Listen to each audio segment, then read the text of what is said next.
Come join me on this crazy adventure, how I find out how food really makes it onto your plate. Though I managed to reel in a couple of impressive catfish back in the Tennessee Valley, I am reluctant to consume them. I did my research, and that particular lake has a lot of heavy metals due to its proximity to an old coal plant. So instead, I've decided to head south to Chef's home state of Louisiana and bring him back some shrimp to pair with the grits. All right, here we are in St. Bernard's Parish. This is where I'm meeting boat captain George Barisich, a seasoned shrimper and a true lifer in the industry.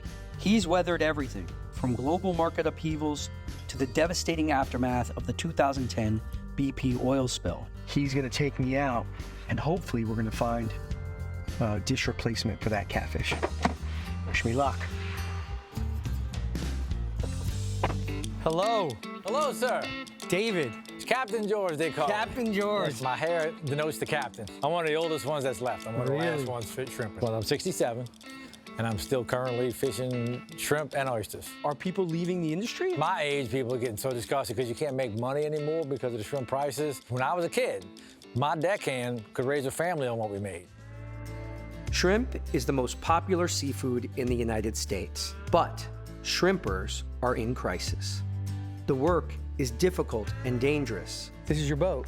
This is my present boat. This is awesome. The one I lost was 10 foot bigger and 6 foot wider. I burned it. I lost it, caught a fire on the water. The two worst fears is sinking and fires. Both of them will kill you. Shrimpers who catch wild shrimp are competing with much cheaper imported farmed shrimp, which drives prices down.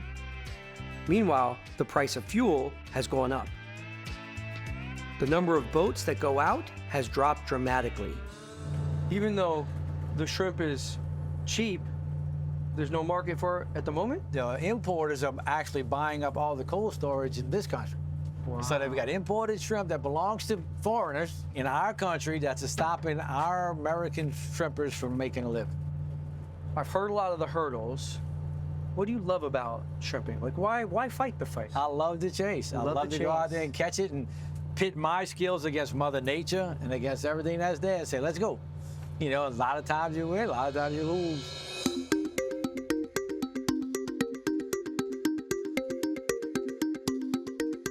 See that fort? That fort was built in the 1800s, it's still here. Farm culture is much more embedded sort of in Americana. Like, when I'm farming on land, I sort of know, this is a tractor and this is a combine. But out here, this is completely foreign. Hold on to that rope. Watch your head. All right. That was like watching an orchestra. George was the conductor, and his team was the musicians making music out here. And I had the cowbell.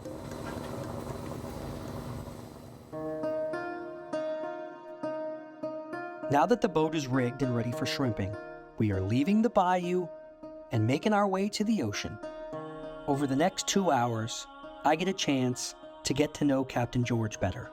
During our lunch, he tells me about the lasting effects of the BP oil spill and how it decimated local businesses.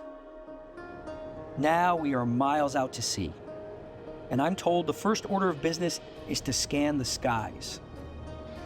Our crew has spotted a flock of feeding seagulls, and with a little luck, those seagulls mean shrimp.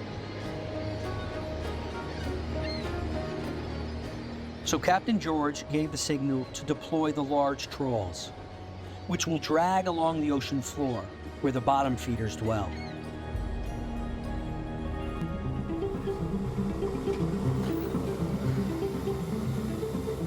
So that's the test net. They bring that up every 10 to 30 minutes to see if they're catching anything. The larger ones stay down there for a couple hours. Over the next couple hours, I did my best to help the crew.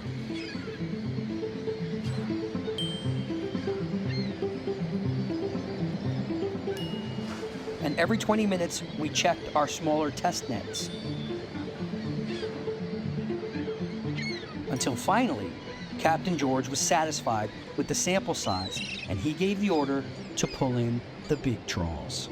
Hey, George, what would make you happy in here? Right now, you ought to get about 200-300 pounds, 200-300 pounds would make you happy. according to the test trawls. Go ahead and pick up.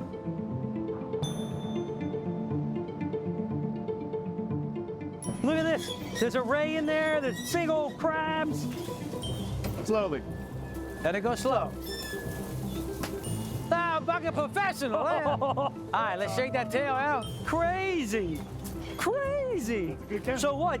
This is Nah, the it's 300 pounds? Is what That's you're thinking about? 5 or 6. He would be happy if there was 300 pounds. This is about 500 or 600 pounds. In 1980, that'd be $1,000. Wow. Now today is $350. These are glorious.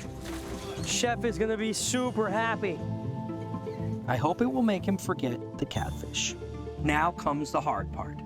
We have to meticulously sort through our haul, return the bycatch to the sea, and preserve our shrimp to ensure their freshness when we reach land. Well, thank goodness we are done, and we are headed home. Ain't done yet. What do you mean? We still gotta wash everything down. We gotta repick a few, and then we gotta get them in the ice bin so they're cold. We've got to lift all these guys up. Every single 50-pound basket. You ready?